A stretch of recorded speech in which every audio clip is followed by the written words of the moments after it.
All right, welcome. Hope everybody had a great summer, and we are ready to get started with our fall sports parent meeting. Welcome to 2026, 2027. For a guy that graduated in 92, I never thought I'd hear the phrase 2026. So here we are, it's here, we're ready to roll, but we're gonna get through some of our programming tonight. We've cut our program down a little bit, but we're gonna get started. Our agenda tonight, we'll have our AD meeting and updates right here. We have to share some compliance information with you on NIL, PBA, what does that mean at the high school level? Our athletic trainers are here. I'll introduce them shortly, quick message. Then we have our athletic booster presidents come up. We'll have Jill and Mike come up here to be able to share some information, connect you with them so you know who's in charge of our boosters group, and then we'll have our breakout meeting. So with that, I get the privilege to work with Todd and Karen every day, and we are in communication every day. We each contacted each other today multiple times to be able to go through different things, whether it's bond projects, whether it's schedules, whether it's practice, tryouts, conversations, planning for throughout the year, the initiatives we do to create safe environments. We do all of that together. We actually meet at least one day per week to be able to talk about things so we have a one Troy consistent message for athletics. So thank you, Todd and Karen. Love them both and grateful to work with such talented people. With that, going right into what does Troy School District sports data look like? So if I take a look at, and this is information from this past year, we had just high school, not middle school, 1,656 student athletes participate in high school athletics here in Troy last year. With that, we can break that down. We have 1,159 of them participated in one sport, 70%, 416 participated in two sports, and we had 81 student athletes that were three-sport athletes for their schools. We actually had one that was also a four-sport athlete, that was a dual participation athlete in the spring. With that, you can see our fall, our winter, and our spring sports. We have 29 varsity teams in the district. We'll talk a little bit more about that. We also have 13 club sports, which means we have 42 total opportunities for our student athletes at both high schools. And when I say both high schools, what I kind of want to also point out is we don't just have two high schools. So if you look at the top chart here, it shows that 53% of the students at Athens participate in athletics. 46% at Troy High do. Now those numbers, I'm going to explain that a little bit further here because the Athens number comes down just a touch when I explain what that is. But that's what participates on our teams. I'm going to jump right down here. We also have IA East and TCCHS that we get another 380 students, and that goes on the Troy Athens enrollment. So if you are looking at there and it's like, well, why does one say, you know, it's just about 1,400, and another one says it's about 1,800? We have to include all of our students in the district that are eligible to participate in athletics. Online is actually a fifth option that we have, which is part of TCCHS, but we have 44%. Our athletic budget is about $2.7 million. We generate in revenue $700,000, so our net budget is about $2 million.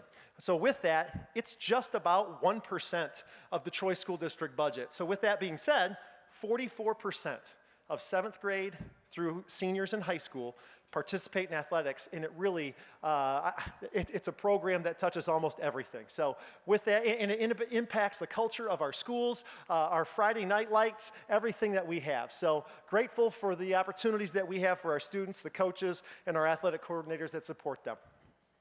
With that, we are really at an exciting time when it comes to the bond projects.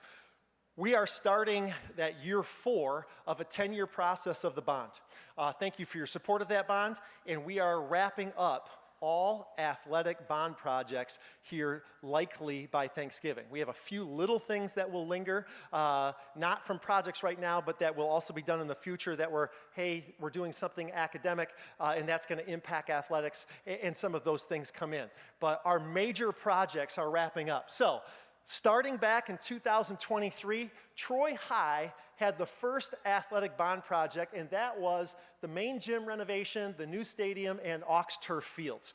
They went in first. And one of the questions that I've gotten in this job over the last 2 years, most frequently asked is, why did Troy High go first? Well, out of it, what I learned was, in going through all the conversations and the meetings about bond projects, is when they went through identifying the needs, the supports, where to go first, they took a look at some of the other things down the road, like Athens is going to be receiving an instructional wing. They didn't know exactly the actual location as they were looking at multiple spots, so it bought them some time and said, let's start at Troy High. Let's go Troy High first. That gives us an additional year with some of that blueprinting to be able to get everything planned out and ready to go for the next 10 years. So that's why Troy High's fields were done first in that year. Then we got into the new grass Ox field, new varsity and JV baseball and softball fields, of which this is the second year in a row we've had that benefit, and they're so beautiful out back here.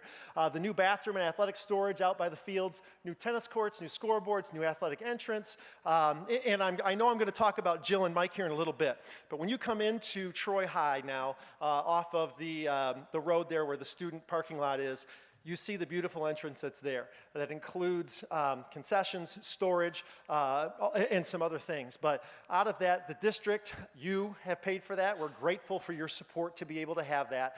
But really, the planning of that requires a lot of details. And the district and Barton Malow, and a lot of people go into that, but I also want to acknowledge Mike Sumner, our Troy High Boosters president, that brought a lot of expertise and just talked about the things inside where, well, let's slow down a little bit. Let's get this thing right long term, not just get it up and ready to go right away. So Mike, thank you for that. Appreciate it. Let's give Mike a nice round of applause.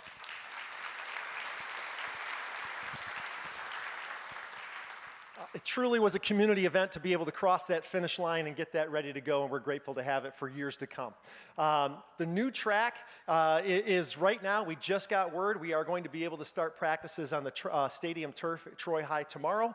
That will happen, so we've got the silver-black scrimmage for football tomorrow night. That was good to go. Everything is ready. We have a few things that we've done yet. We'll still be lining it, but we'll be doing that when we're not having days of practice. It might happen over Labor Day weekend where we're taking a little bit of a break from a couple days off of the track.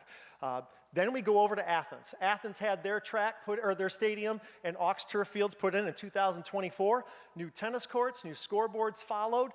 Their track came in 2025, last summer, all right? And then we had new varsity and JV baseball, softball fields that were put in last year, and we were able to use those varsity softball and baseball fields last spring. They look great.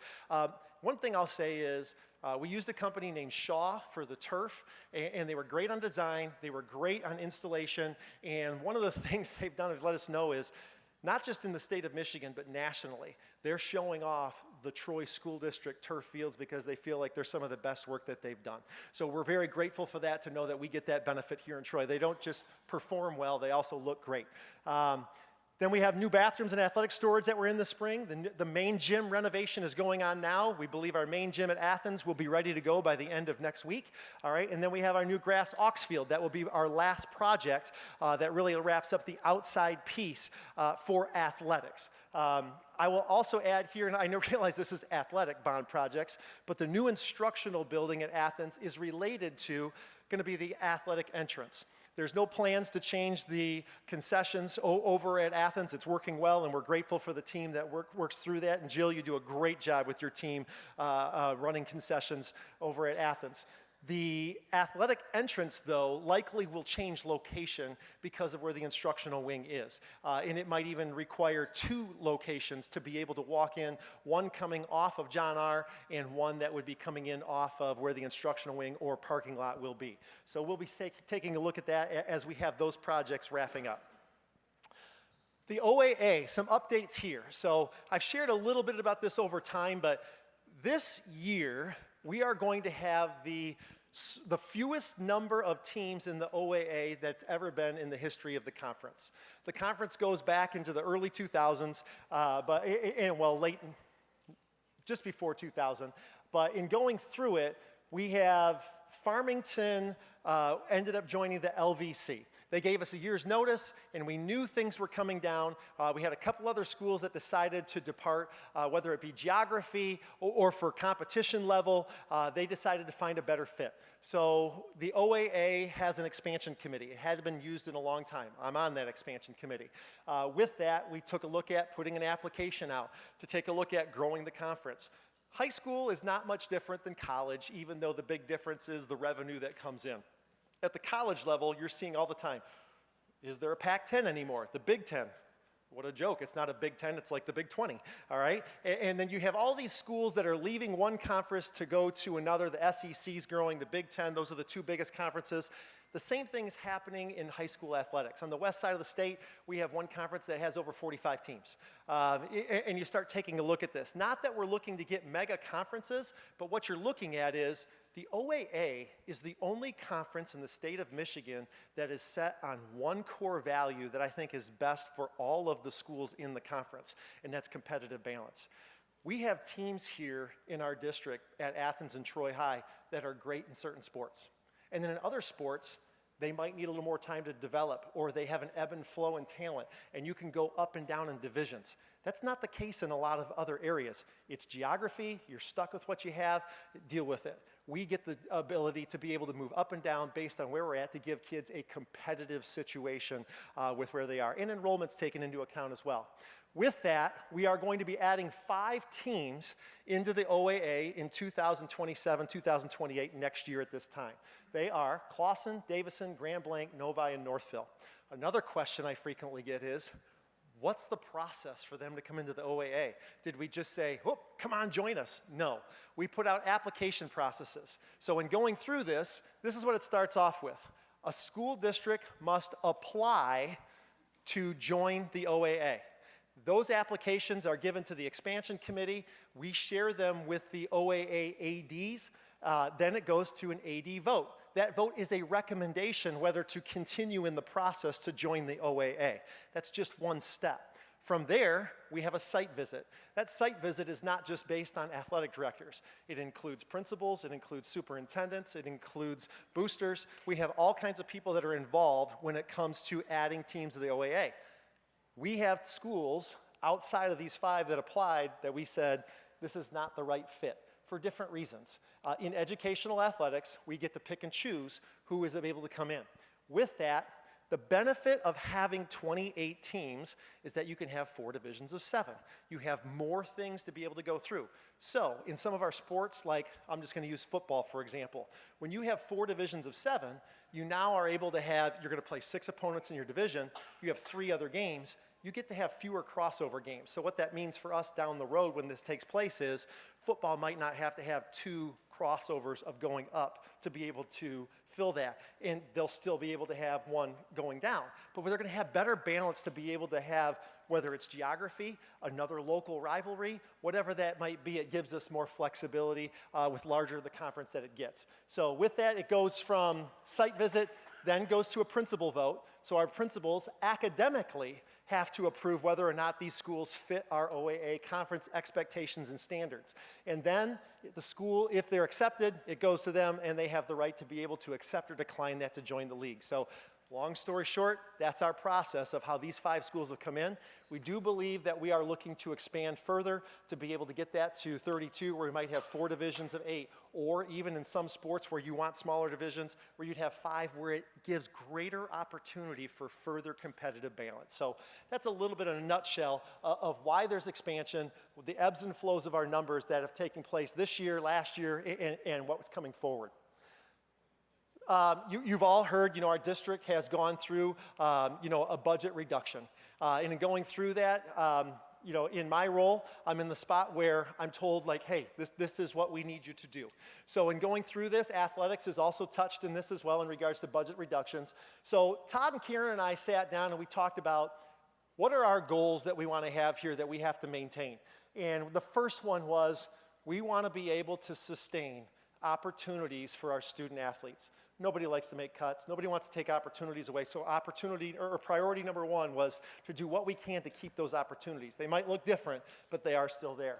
Prioritizing MHSAA sanctioned sports. So one of the things that we've done is some of the sports that are being moved to club status, I'll explain that, is that they will be self-funded. They will still be able to use our facilities. There's no rental costs. Those things are covered, but they will be self-funded. They won't have pay-to-participate fees, but they will have club fees moving forward. Then we have to maintain our Title IX compliance. We have to make sure we have the same number of boys sports and girls sports. So there's a lot that goes into this. There's even more, but that's just a little bit of what we use to be able to initially guide some decision making. With that, we were asked to be able to have a $100,000 adjustment to our budget. And like I said, I really feel like our budget does a great job of maximizing opportunities, equipment for kids, opportunities for kids, competition, officials, uniforms, coaching salaries, all of those things go into this. But if we take a look at number one, we're transitioning non-MHSAA sports to self-funded club status. We had 3 club sports that were considered legacy sports. They've been in Troy for a long time. Part of it is the sports are dwindling across the state. There isn't as much competition. So for example, in order to be an MHSAA sport, you have to have about 62 or 64 varsity teams in the state to be a sanctioned sport. Synchronized swimming, there's 4, and we're one of those 4. So that's a sport that we're moving to club status. We're still going to give it. The opportunity is still there. They're still using our pool. They can have the same schedules, everything. It just looks a little bit different. I don't like having to give that information, but we're still trying to maintain opportunities. We also have boys water polo and girls water polo. We're maintaining those opportunities, but it's in the same situation. And again, across the state, we're not even close to 60 teams. In fact, I think it's less than 30 in each of those gender sports. The next one, we have evaluated participation levels for potential cooperative programs. So what's a cooperative program? Cooperative program means we take 2 high schools, they don't have enough numbers for a sport to maintain it, especially in the sub-varsity levels, and they combine them. We currently do that in hockey. Troy High and Athens are combined together in hockey. The program has actually benefited significantly. We've had some success. We had one of the best years ever in the history of the hockey program here in Troy this past year. Coach Brown did a phenomenal job. The players, the families, they did great. And we're actually able to have a JV team along with that right here at Buffalo Wild Wings Arena. We are looking at some other programs. We have a couple of programs we're looking at, but we're not sharing anything yet because we have to run things through the MHSAA. The MHSAA has to either approve or decline that, and there's lots of factors. One of them is there's an enrollment cap, and you can't go over 3,500 unless there's extenuating circumstances. So combining the 2 high schools does go over that. We're talking about that. What does that look like to do what? Make sure kids still have opportunities, but yet we're combining them together. With that, we are also taking a look at this year of how do we potentially bring in a little more revenue. We are going to be charging for freshman events this year. Many other schools in the OAA have been doing that for a while. Not all, but we will be charging for freshman events this year. And then I know you really want to see this one. During bond projects, I have to get pods, I have to get porta-johns. Didn't know that was going to be a part of the job as I came into this, but I'm happy to do so. It's a long way to go from the tennis courts back to the building to use the restroom. So we have a porta-john out there. We have them in some other places in the district. So we're taking a look at that. We do some things with our Troy sports camps, and we're funding that differently instead of athletics. All of that adds up to $100,000 where we're still able to maintain all opportunities for kids, even though it might look a little differently. That was our main goal. So in a nutshell, I'm just sharing a little bit in regards to transparency of what that looks like. At this point, I am going to introduce to you Todd Hugh, the athletic coordinator at Troy High, and he's going to talk a little bit about our websites. Athens. This is our second full school year using EventLink as a scheduling tool, and the front end of EventLink drives our websites. So those are some screenshots of the Troy High and the Troy Athens websites, and a bunch of the things that you can find on that website with links to ticketing and schedules and updates and rosters and events, and a lot of coaches use it to write little stories to post on the website as well, and then they are linked to the social media accounts. Both Troy and Athens use Instagram and X in regard to social media posts. It also has a lot of MHSAA information in the link story as well. Final Forms. Likely you are here because you already have a Final Forms account, and you have filled out all your forms, and you have a required physical in order to participate this week. You have now likely been selected for a team, or you're in a sport that is still going through some of their preseason things. We talk about turning our Final Forms green. So as you log in as a parent and you fill out the forms, that go through there. It turns your portion of the of Final Forms green, but then your student has to log in as well, and they have to sign some electronic forms. And then the last thing that you do is pay the pay to participate fee. And once all of those things are done, your Final Forms turns green, and that's good news for us, so that we don't have to send tons of reminders. Sorry, we'll go back real quick. Just the pay to participate, $200 per sport. That has not changed this year. A $600 family max. That counts middle school and high school sports for you. And once you hit that 600 max, that third sport, the 600 family max, you're done. But if it's a single 200 sport in the fall, $200 for a sport in the winter, and you want to play a sport in the spring, that third sport is free, and you do pay directly in Final Forms. Thanks. I was a parent in the Troy School District as well. I know sometimes it is difficult to know where to go to pay for everything that has to be paid for. We know we use lots of different websites and lots of different collection systems. But we are in our second full year of GoFan as a digital ticketing system. GoFan digital ticketing is used across the OAA. It's used for a lot of all MHSAA playoff events and district events. This year, we have taken the athletic pass that you can usually find on School Pay. You can't find it there anymore, and you will find it on GoFan. This automatically puts your ticket on your phone all the time. So every time you come to an event at Athens or at Troy, and that pass does work at both venues and both gyms and both pools and in both stadiums, you will just redeem a ticket every time. And so that can be found down here. There is a GoFan fee in those, so you can get a two-person pass for parents and then a student pass as well. But all athletic passes are on the phone. We have had a few questions about how do we, I can only enter one name to get two. Once you buy the pass, you can indeed transfer tickets. So if you have any questions, call the athletic offices, and our administrative assistants are awesome, and they know how to do that as well. If not, you can buy all digital ticketing at the gates, $7 per event.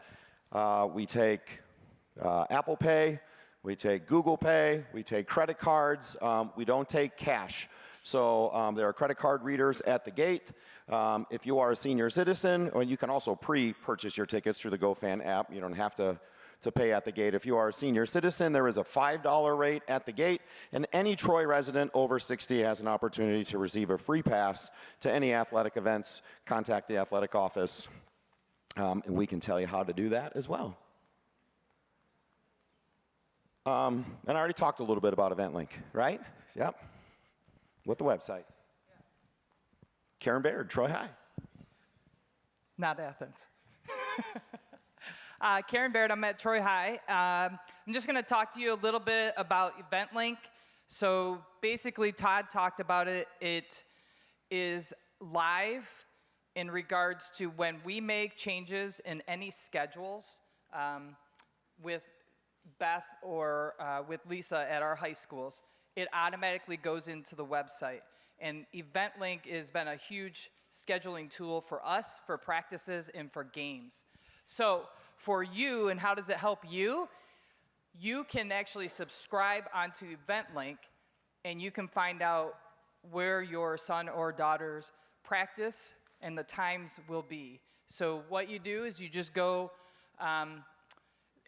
there's a couple of spots on the website where you can actually look, and EventLink is very good of supporting and having customer service.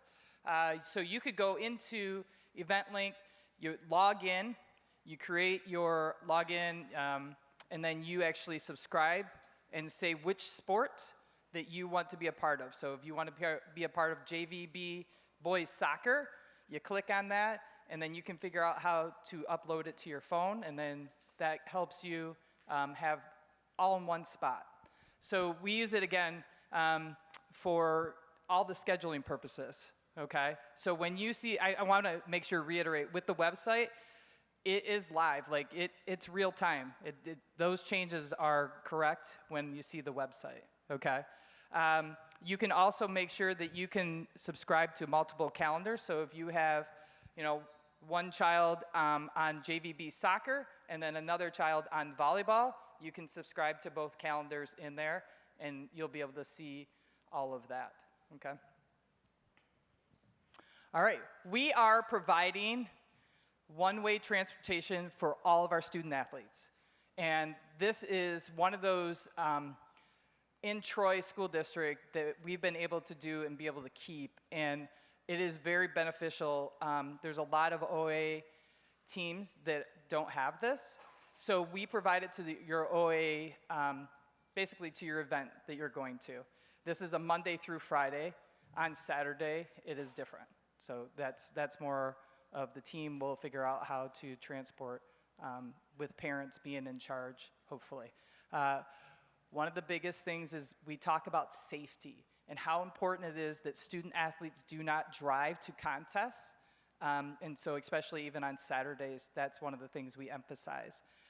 When you look at, for instance, a senior feels old and they are taking the bus, right? It's actually a great experience for a team to be on the bus and being together. It's a great team bonding aspect. So we really encourage that, obviously. Everybody has to ride the bus. We did have some exceptions. We've had a couple dual athletes in the same season. And if that's the case, that's something that we can look at and look at the exception of that. And they just have to talk to Todd or I in regards to that. But this is all about the safety and making sure everybody's on the bus and everything else. All right, so code of conduct. All right, this one, every year, I think we kind of talk about it, but like Todd, Matt, and I, we have a lot of discussions about this and making sure that we align on both sides, Athens and Troy, and how important that is. We abide by MHSA rules. So for us, that's one of the things. So if we ask you, hey, we need you to sit in the stands, you can't be sitting along the fence, that's MHSA rules. So that's one of the things that we really look into. We had last year a situation in a spring game where we had to make a couple of announcements because we had some parents that were, I would say, being very passionate about the game with each other. And so we don't want to remove anybody from the stadium. We want everybody to be pro-Troy or pro-Athens when we're cheering. And I think that's really important for all of us to understand that referees are not going to get everything right. I was a coach once, Todd was a coach, Matt was a coach. We never thought the referees were right all the time, right? But understand, you have to respect them. We don't have very many referees out there. We're trying to, I have a son here. I'm trying to get him to be a soccer referee, right? And I already told him, I'm like, you're gonna get yelled at, just so you know, okay? But it's how we respond to that referee making the call or that official making the call. And I think it's really important to note that the dwindling numbers of officials are going down. We gotta help the situation by being kind and respectful to them. And again, going back to MHSA rules, our soccer referees have talked to us that please help us with in the stands and making sure parents are behaving or fans are behaving. So, so with that, hand it over back to Matt. Thanks, Karen.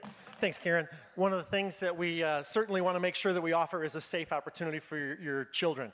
One of the things that we've taken a look at here is 2 years ago when the state required us to have emergency operation plans for each of our venues. We go through and make sure, like, okay, we can have a plan on paper, it doesn't mean a whole lot when something happens and nobody knows what to do. So we made it mandatory for every coach at every level, from 7th grade all the way up through varsity, to be able to run 2 drills per season. And in going through that, we are required to have every coach CPR certified. So that is one thing that was a non-negotiable. We're not cutting the budget, we're not cutting safety, we are making sure that we still have that. Every coach is CPR certified. I have to attest to that by September 10th on the MHSAA website, and all of our coaches are given that free to them. Each team practices 2 drills per season, and it's not just the coach. So each of those coaches can reach out to Todd, to Karen, to myself. We have our SHIELD representation and staff in the district that helps with that, but the 2 people that really do most of the work with that are Damian Quarles and Clarissa Bariak, our trainers. They do a phenomenal job. They've already started that. They've already run some drills. They're working with coaches on what that looks like. They have to know, where is an AED? The students have to know that. If we're in a situation where we need it, we hope we never need to. But if we do, we have to be able to get that. With that being said, we have that practice. If we're gonna be good at it, we have to be able to practice. This last summer, we had new coach in one of our programs is running summer workouts. Student goes down, gets injured, and passes out. We immediately at that part haven't even had a chance with that coach to lead a drill yet in their regular season. The student athletes jumped right into action in regards to clearing the doors, sending people out to greet the ambulance. The coach is on the phone, has 911, has another coach with the family. Everything was done beautifully. The athlete was absolutely fine, is gonna recover from the injury, but everybody worked together, and I think a lot of that goes down to we practice these things just like we practice shooting free throws or putts on a green or throwing and catching passes. We have to be able to make sure we're practicing safety as well. So just know that we're taking that very seriously. One of the new things we also have this year is back in April, our school board adopted our new athletic handbook. It used to be called the Athletic Code of Conduct, but the Athletic Code of Conduct and the Student Code of Conduct with the same name were very difficult to disseminate the two. So we called it the Athletic Handbook. With that, I want to thank all of the coaches that were involved in it. We had some parents involved, some student athletes involved. Our student athletes are going to be involved even more this year. It will be annually reviewed every spring, and our board will approve any adjustments that we have. Our primary purpose was to align with MHSAA policies and guidelines. When I say it was revised in 2015, it really is, it was revised in 2004. It was such a light revision in 2015, we were working with a very outdated handbook or code of conduct. So we've added some sections that didn't exist, but every single section has been touched, improved, and aligned with the MHSAA and our Troy School District Code of Conduct. Things that have been added or revised. Season expectations grid for student athletes, parents, and coaches, those expectations. The CAP Pact was never put into the athletic handbook. That is now there. An attendance policy. Our attendance policy, things changed in COVID with attendance. And students are missing school for lots of different reasons because there were different challenges that came up. That has kind of lingered through and looks differently now that we're out of that. But when your son or daughter misses school, they can't participate in the game that night unless they have a reason, like they were at a funeral. They did a college visit that day. Those are appropriate reasons, but you have to notify the school in advance of that. It's considered an acceptable or approved absence. If we can't get that information by the end of the day and they participate in the game that night, we will be able to still say, you're sitting out the next game. So please make sure that you call in those absences. They're real reasons. Encourage your son or daughter to be in school. If they're sick, they're sick. And remember, one game is not going to make a season, and there's going to be another game. So please just let them know it's okay. If they can't be there, they can't be there. But if they can't be in school, they shouldn't be in athletics as well. We have not had a disciplinary framework, so now we have a 4-level system to be able to guide us when situations take place. Again, we always look at that as a teachable moment. We're taking a look at there's accountability, but how do we also use this as a teachable moment? And Final Forms was not in here as well, and we certainly use that for many of the things that we have. So when it comes to the coach, athlete, parent pact, we have a 4-step process. You can read through all of that. You have it on there. We ask you to do so. But step 1, we talk about a process if a grievance comes up where there's a conflict, you feel like something's not going right with the team, with the coach, the players-coach relationship, player-player relationship, anything that goes along with the program.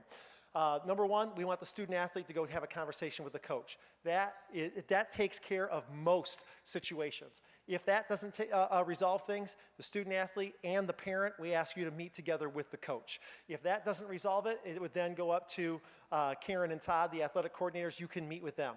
And if that doesn't resolve, you can come talk with me and I'll listen to where we're at, and we'll continue to try to be able to resolve the situation or take a look at where we're at and how we move forward. With that being said, and I'll back up for a second here. when I said student athletes will be more involved this year, we are going to be reviewing our coach athlete parent pact. It's now been with us for almost 10 years, and we are going to be taking a look at what does this look like, making sure that we can update things if we have to modernize it in any way or take a look at some changes. We'll be taking a look at having some adults involved, some of our student athletes involved from both high schools to make sure that we have a product that is serving the needs of our community. With that, last year, January 27, an email went out to athletic directors across the state and to high schools saying, NIL has come to the high school level. With that, we were shocked as athletic directors, but it was because the reality is there was a class action lawsuit against the MHSAA. They had been preparing this, wanted to get through the year and roll this out, but they didn't have a chance to get that far, and it came out very quickly.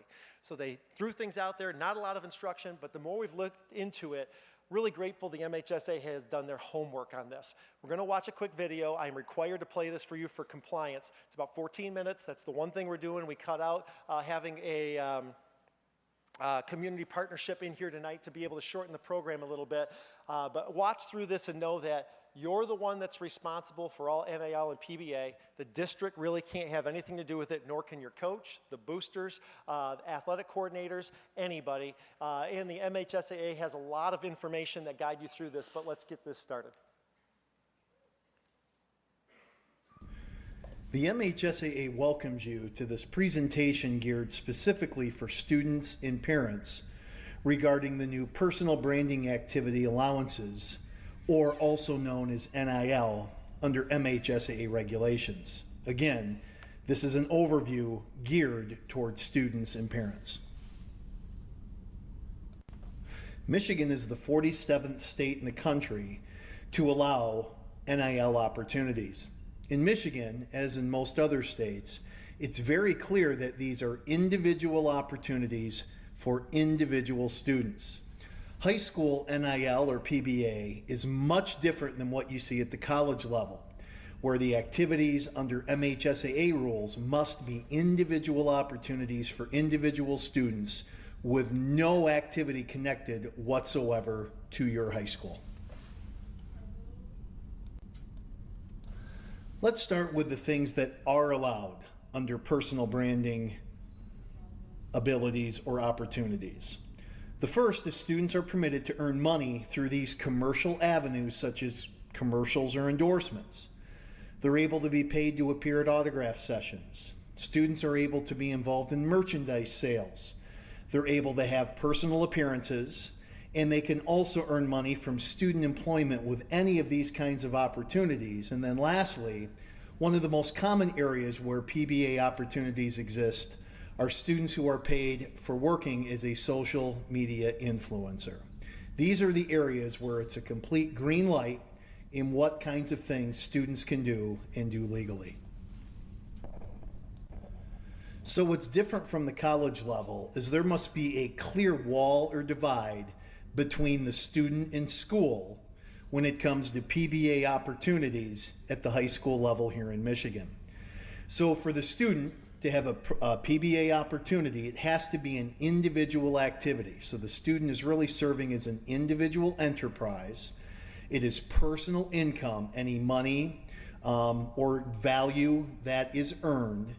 And if a student wants to have an advisor or an agent work with him or her, that's fine, as long as those are third-party, independent people. There can be no connection whatsoever to the school. Another way to look at this is that on the school side, the school cannot arrange, facilitate, or be involved in any of these PBA opportunities. The school can't promote, and there can be no activity during school hours. Again, the PBA opportunity for the individual student cannot involve the school in any capacity.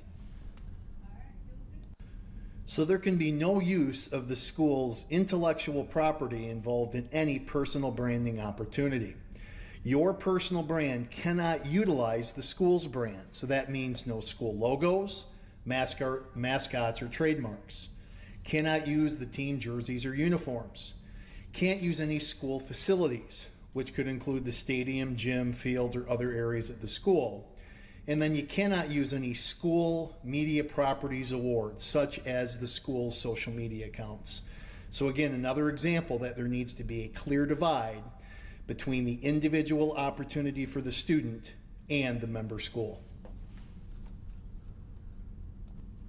There's also a group of categories that are out of bounds when it comes to students partnering with businesses, companies, or brands. So at the high school level, these arrangements can never be with gambling, gaming, or betting companies. Anything that promotes or encourages alcohol, tobacco, or cannabis.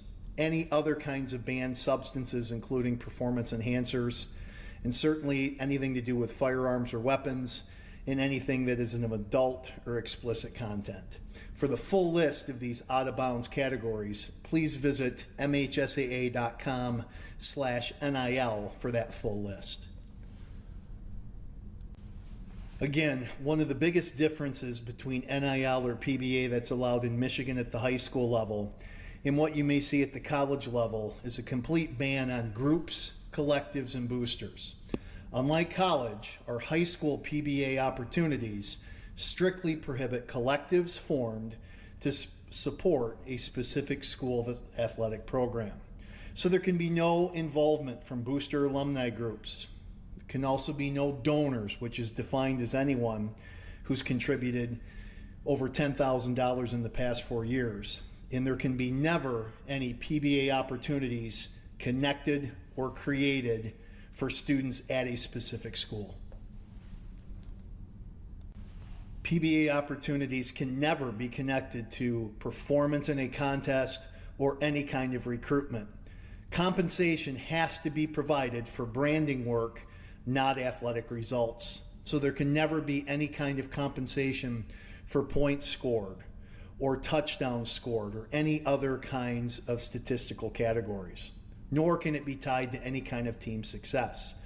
The key is that PBA opportunities can never be used to get a student to come to a school, to stay at a school, or to transfer to a different school, as the transfer rules as well as undue influence or recruiting rules have not changed. To emphasize this fact one more time, while the PBA or NIL rules have changed, all other regulations remain unchanged, which includes the transfer rule, undue influence or anti-recruiting rules, awards rules, game uniform rules, or any kind of pay for play or anything that would involve a professional contract. Again, all of those long-standing rules remain in place. So again, if a student does want representation, an independent agent or brand advisor is allowed. Again, that individual must have zero connection whatsoever, either direct or indirect, to the member school. As you can see on screen, there is a clear wall between the student athlete and any school personnel being involved in this, whether that be a paid or volunteer coach, any administrator, employee, or staff member, any board member, or any booster or connected alumni. Again, those independent agents or advisors have to be third-party folks with zero connection to the school. Given that Michigan was the 47th state to allow these kinds of opportunities, there's been a lot of recent history from the other 46 states who have allowed this previously. The reality of high school NIL or PBA opportunities is this: the opportunities are very, very few and far between. Nationally, high school students who are going to have the ability to earn these type of deals has generally been less than 1%. Using North Carolina as an example, which is a state that has about 1 million more people in it than Michigan, the average NIL or PBA deal for a high school athlete in North Carolina has been $107, and about 1 out of every 770 high school student athletes have seen these kinds of opportunities, which equates to 0.12%. So again, less than 1%, and the average amount of those deals in North Carolina has been $107. So it's important to keep a realistic outlook when it comes to these kind of opportunities in the high school space in Michigan. So when one of these opportunities comes a student's way, it's a good reminder that that student and his or her parents are the CEO of the brand.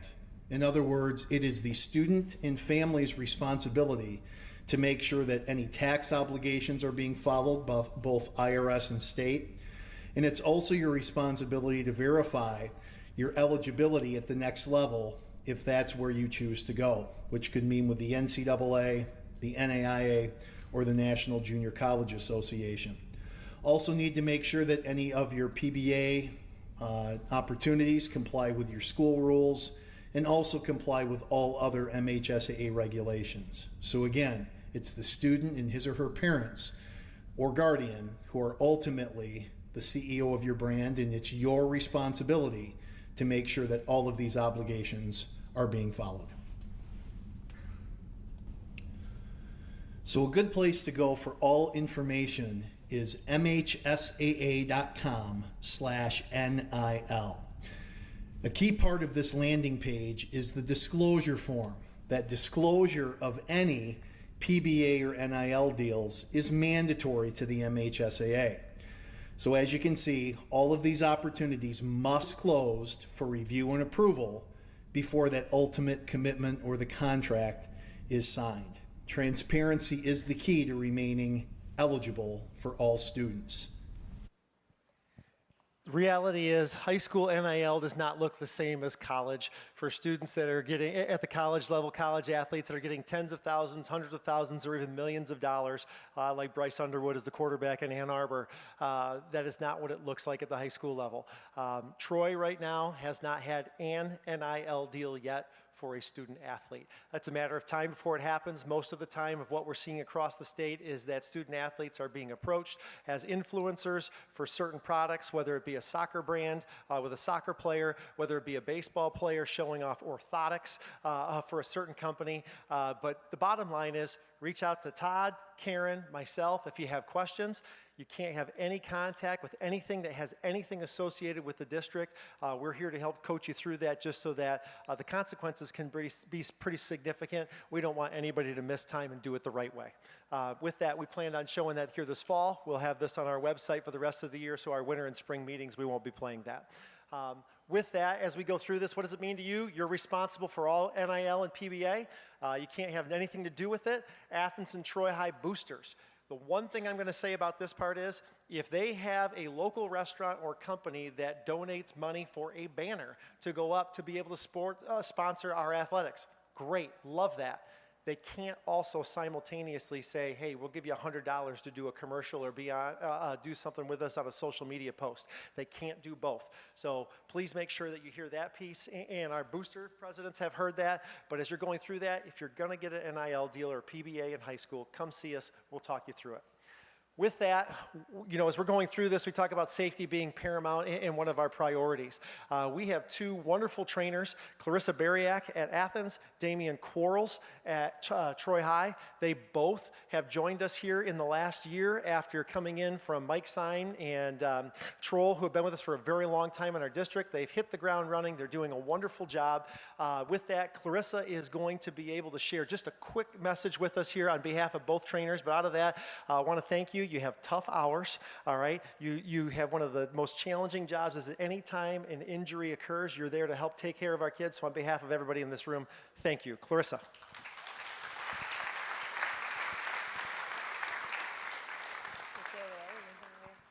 Hi, I'm Clarissa Bariak. Damian Quarles, he's here at Troy High. I'm over at Troy Athens. Excuse my voice. I did some emergency action plan meetings today, and I got a little enthusiastic as I did them. Anyways, we are here for the health and safety of your child. That is what we are here for, and nothing else. We love when the teams win. It makes it fun, but at the end of the day, our job is to make sure that everybody here is healthy and safe.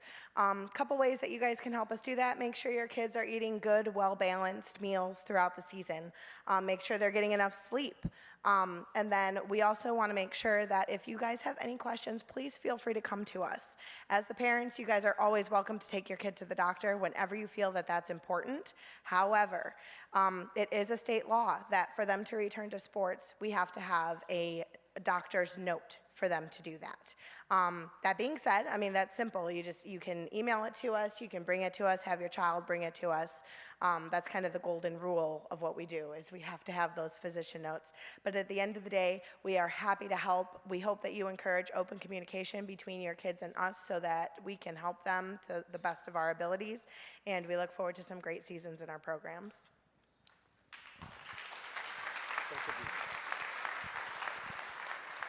Our time is winding down. We're going to get you to coaches in just a second, but there are two people I'd like to bring up right now. Our booster president from Athens High School, Jill Beams, and booster president from Troy High, Mike Sumner. They're going to share just a quick little information, put a name with a face to connect you to some of the opportunities and what we could do. For those of you that are part of our boosters, thank you. Your partnership means the world to our athletic program. We take care of equipment, salaries, we take care of officials, we take care of uniforms, we take care of a lot of those things. But there's a lot of things in athletics that come above and beyond, and our boosters are second to none to anybody in the state of Michigan. We're going to go alphabetically, so please join me in welcoming Jill Beams.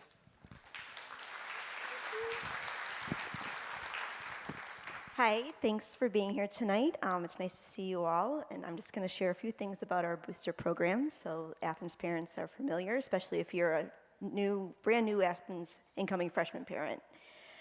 We've provided over $250,000 to our sports teams in our athletic department the last 2 years.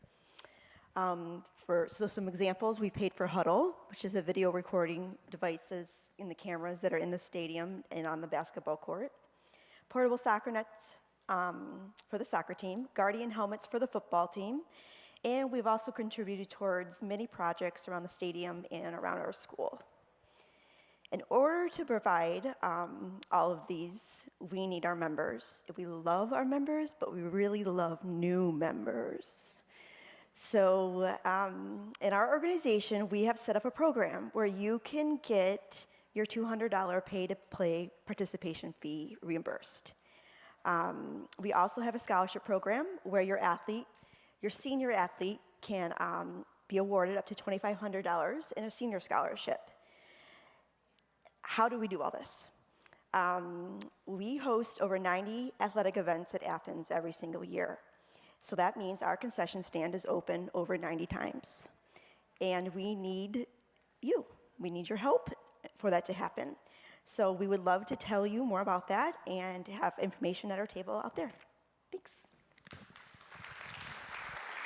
you very much. Well done. Well done, Jill. And I said something nice about Mike earlier, and with Jill, both Mike and Jill put in significant time. They're not paid. They don't receive any benefit of this. They're doing it because they want to see athletic opportunities and experience for everybody in our district thrive. And I appreciate that. So Jill, thank you so much for your time and effort. Everybody on the Athens Booster Board, whether it's volunteer, anybody, thank you for that. And with that, Mike, same thing. I know you put some time in. Thank you. Thank you, everyone. I know what's amazing to me is it's at the end of the summer as I was coming here tonight. I can't believe that we're going back to another school year. It's 2026, 2027. We've got a great board and a great boosters, I believe, at Troy. We've done a lot of great things. Karen mentioned to me before I came out here that we've integrated our website, so troyboosters.com, along with the athletic website. They're intermingled so that you can find what we're doing, when we're doing it, where we're going to be, and all those things. So 2 quick notes. On the way out of the house tonight, I passed by my wife. I said hello, and that was about it. She said, don't ramble and try to be funny. And I said, well, I'm going to disappoint her. So, but the reality of it is our boosters at Troy High School did last year over 137 unique events. And we did that with only 87 unique parents and 247 students.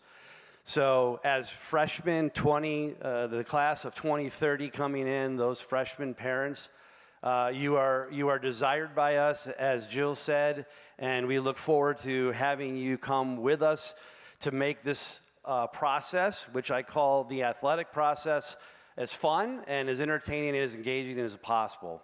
because what we do is sell concessions, which is not hard. Anybody that's gotten out of 7-Eleven alive is going to be good to come help us. It's just really more of function and a matter of how we can give as much money back as we can. And at Troy High, that's what we try to do. We want to give 100% of the money that we earn back to your athletic students here at Troy High. And we've done that. So our next meeting, which is up here, I made a note, is the 14th at 7 p.m. We just had our first meeting. So please join us. It is right down the hall in the Media Center at 7 p.m. We usually meet on the first Monday of every month. It happens to be Labor Day, so we pushed it out to the 14th. But I'm going to be going to an event as well as some of our other board members, which there's a lot of great board members that have a lot of diverse backgrounds to all of the athletic meetings that you have afterwards. So you'll hear a lot of the same. But I look forward to meeting you, and I welcome you, and I hope that you appreciate how great of a school district we're in, because one of my kids who's still here plays for Troy United, so we got both sides covered. So anyway, welcome and thank you. Thanks, John. I'm going to just briefly say last year was an amazing year between Troy High and Troy Athens. It's never perfect, it's always competitive, but we want it to be fun. We have the opportunity to have two great high schools in this district, and it's a great rivalry. Everybody that plays in it as a student athlete looks forward to the Troy High, Troy Athens game, no matter what sport you're in. Cheer for your team, don't put your opponent down. Adults, if we get it right with adults, we can get it right with kids. I say it all the time, but as we go through this, if we work together as a community, somebody's going to win and somebody's going to lose. I love it when they tie, and that's why I'm wearing blue, all right? But in going through that, go Redhawks, go Colts, have a great year. And my final message here is you get 4 years to play as many sports as you can. You don't get to go back and do it over. Play a sport that's your best sport, but go out for a sport that's not your best sport. It helps you in life. It helps your body physically develop. You will learn things from a sport that you're not as great at to help you with leadership in your primary sport. You learn how to be a great teammate. But in life, I graduated in '92. I know I'm old. But in going through that, this was my 34th year out of high school. I still reach out to my high school teammates. They're not teammates for a season. They're teammates for life. Enjoy the year. Thank you. This is a special community. Let's rock.